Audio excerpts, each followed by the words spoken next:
Hey, I'm King Mason, and thank you for tuning in to Me Before We. Today's topic is religion and dating. How has religion affected your dating life?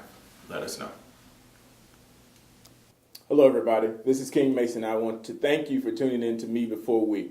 We have an interesting topic today: sex and religion, or is it dating and religion?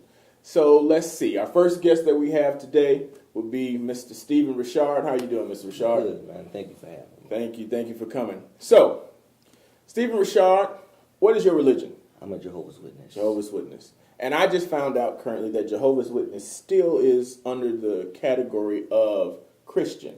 Absolutely. We're Christians. We follow the footsteps of Christ. We simply believe that Jesus is the Son and Jehovah is the Father. Okay. So let's dive right into this topic. Okay. What are some of the rules you have in your religion about dating? Well, the rules would simply be ones that, principles from the Bible.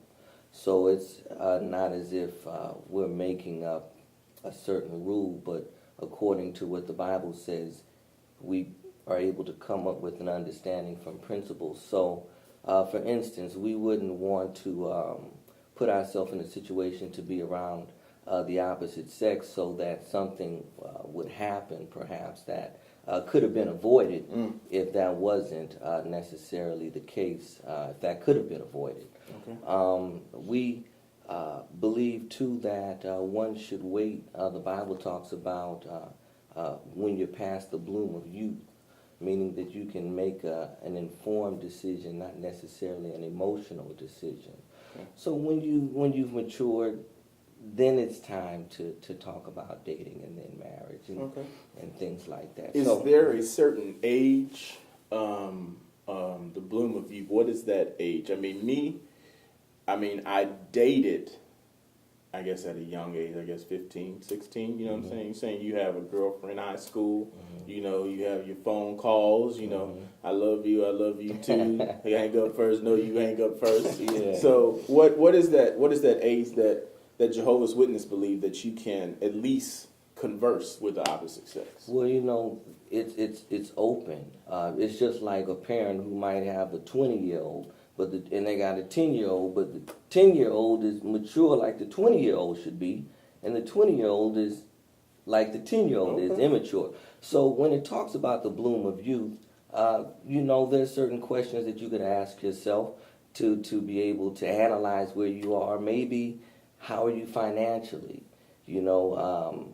Mentally, where are you as far as your development is concerned? That's a good one. Financially, a lot of women have that under their belt this time. If you're not financially secure, I don't want to talk to you. Mm-hmm. But so let's ask this question: do you believe in the rules that you speak? Just so fervently about what you've been taught. So do you believe what you've been taught? Like Sure. that is what should happen. I believe in the principles because they're from God's Word, the Bible, and I believe in Jehovah God. So if He's given instruction, I believe no matter how difficult it may be, or it's going to be worth it at the end of the day. So sure, I believe in it. Okay, let's move on to Dave. Mr. Monroe, how are you doing, sir? I'm doing great, thank you. That's good. Let's get you with the same questions. What were some of the rules in your household of dating, and what is your religion currently right now? Well, let me start out by saying, what do you consider religion? Because religion is really just a group of believers believing in the same thing. Okay.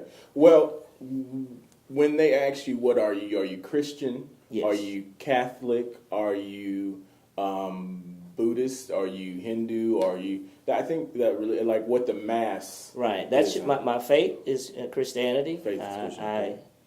I'm Baptist, Okay. but I always tell people you take baths religiously, so does that make you something? So just because religion is what the masses do. Okay. So, and what my dad always taught us, your religion doesn't matter, it's your belief. Okay. And I believe in God and His Son, Jesus Christ. So that's me. So when it came to dating in your house, what were you taught? What were you allowed, and what were some of the rules? Nowadays, when I was growing up, you had to you had to be responsible for whatever your actions were.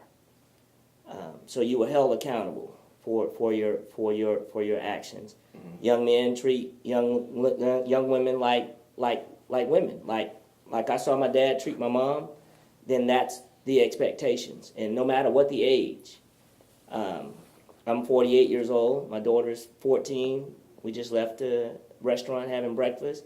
I opened and closed the door for her. That I was taught to do the things that men should do towards women. Okay.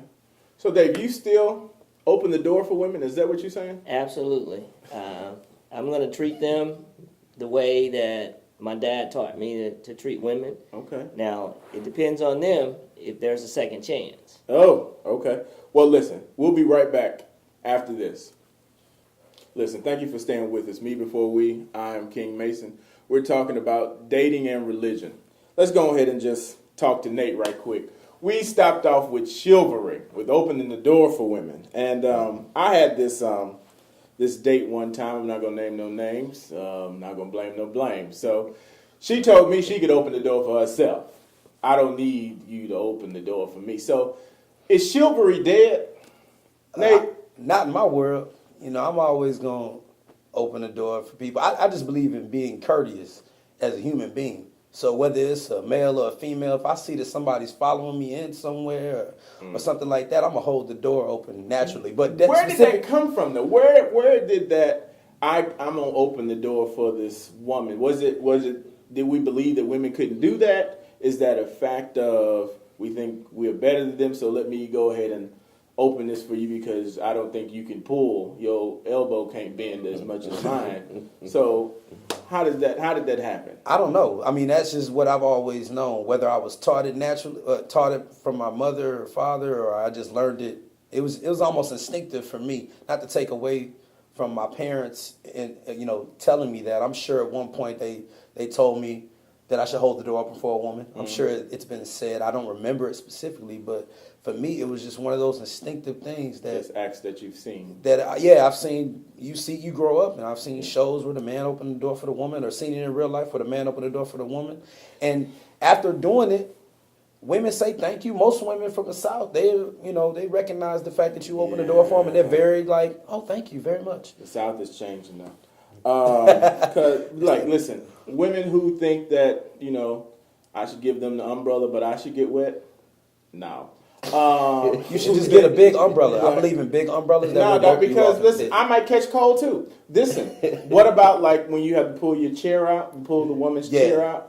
Some women you can't push them back up to the table. You know what I'm saying? You dating the wrong women. See, you got to know what type of woman you're dealing with before you decide to take her out. Like, so chivalry isn't dead. No. Chivalry's not dead. It's not. It may be dead with certain type of women, but it's not dead with all women. Okay. I wouldn't even say it's dead with the majority of women. Okay. How about this? Sex. We're going to talk about this in dating, though. Okay. So, in most religions, sex is forbidden before marriage. What do you think about that? I mean, I know what the text says and I know what's encouraged, but in my experience, most women don't follow that. Most women don't follow that? No. Okay. All right. I probably know 2 virgins out of the 16,000 women I've met. Okay. So, Dave, let's ask you. Isn't sex just a natural act like eating? It's something that we're born with, something that we have the urge to have. Isn't that just a natural act? Why is it such a forbidden thing when it comes to sex and dating? Well, I believe sex before marriage, sex period before marriage. Here's the thing. If you don't have an experience, then you won't know a bad experience when you have it. So if you're having sex often and with different people, and then this is the person you want to marry, you've actually tainted yourself. And each time you have sex, you're giving part of yourself to that individual. Okay. So it's best. I believe in what the Bible says. I believe in abstaining until marriage. For the simple reason is there's a connection, and you can't keep putting yourself out there and wondering why. To me, I feel like that's why a lot of relationships don't work, because people have so many other experiences. Now they have something to compare it to. Oh, okay. So it's for our own good. In 30 seconds, Steve, let me hear, what do you think about sex before marriage? I agree in abstaining from sex until you get married. The Bible speaks of flee from fornication. When you have sex with someone, you're doing damage to your body. You're causing damage against your body for various things that can happen, whether it be physically or psychologically. Okay. So abstaining is what I definitely agree with. Okay. What we have here is no sex before marriage. We'll be right back. Thank you for staying with us. Me Before We, I'm King Mason. Today's topic is sex and religion. Has religion affected the dating game of today? So, Dave, why do we even date? Where did dating come from? How does dating help us? I look at dating as an opportunity to get to know someone. Okay. Pretty much, with a very short period of time, if you're interested in someone and going further with them for as a relationship. So I believe that dating should be what comes before actual relationships. So it's just a period, you're just trying to get to know that person to see if it's worth it to go any further. So like courting, like I know that word has been used, I guess from like older generations, like the 50s and 60s. First you court, then you date, then you marry. These are the steps. Is that what you're saying? Well, different time period, different words, same thing. Same thing. Okay. So, with other religions, I did my research. Everybody knows I'm a researcher. In the Muslim religion, dating is taking place with chaperones. Now, do you think that chaperoning is a good thing with dating? Absolutely, but up until what age? Now, it don't matter. They could be 21. They could be 25. They say that the devil comes in the form of sex, in the sexual urge. So that chaperone will most likely make you not want to submit to the devil. Well, it makes it inconvenient. Yeah, listen, but I can find a way. I'm just letting you know. I'm not gonna say nothing. I'm gonna say it. But so King, like, get a chaperone $20. That's what I'm saying. Why don't you go somewhere? I don't know. 15 minutes. Okay, with dating and sex, I think that is the rule that has just been put out there for it. No sex. We can go bowling, but I can't have sex with you. We can go to the movies. I can't have sex with you. You can smell good. You can turn me on, but I can't have sex with you.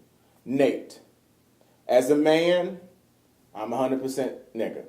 So, after I bowl with you, I'm only out with you. This is the thing. I'm dating you. You're attractive to me. My only one reason to be with you is like to get some, not to just keep bowling.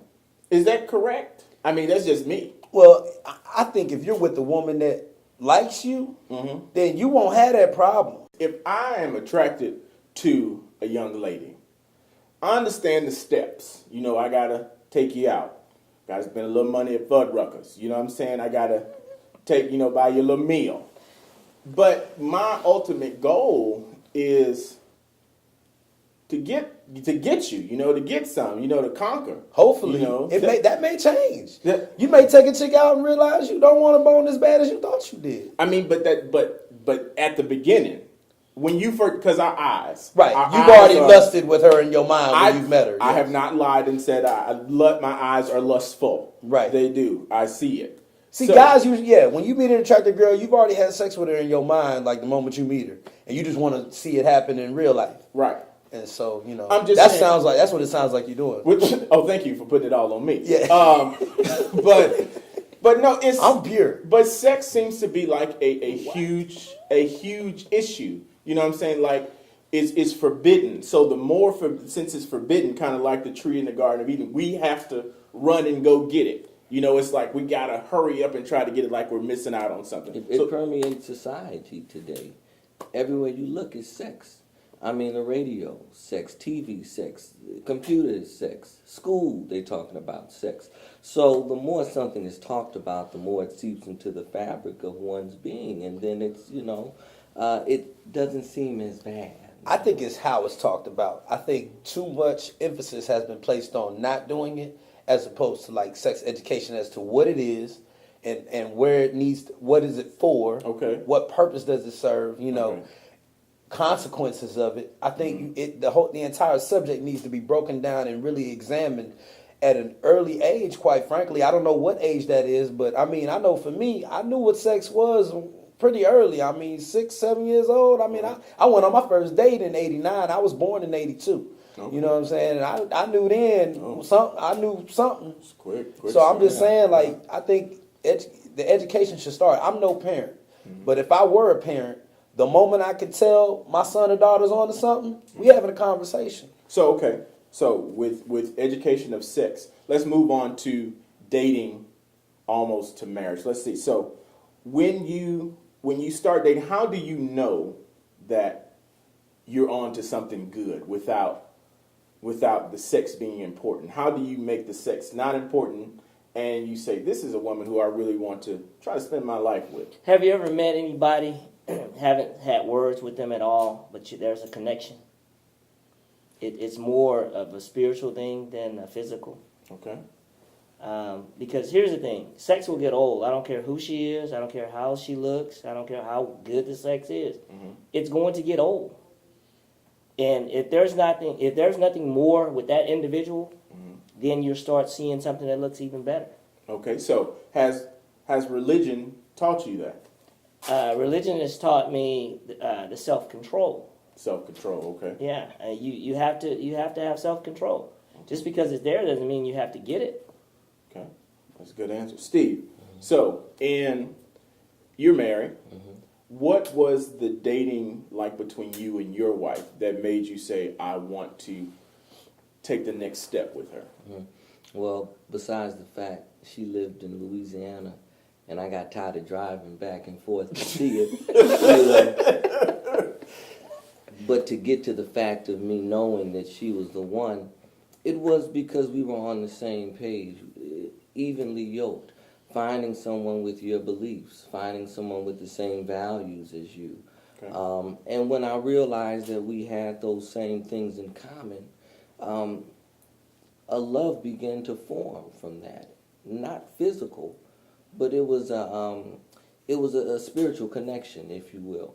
And from that, I realized it was time to take the next step and ask her to marry me. Okay, that's good. So religion in dating, I believe it plays a big part because what you were taught as a child or what you were taught being brought up, it makes you more apt on how you would treat your woman, how you would get a woman, how you would move to the opposite sex, or if marriage is even in the equation, because I know religion talks about marriage. But if you are, quote unquote, I guess, atheist, do you believe in marriage?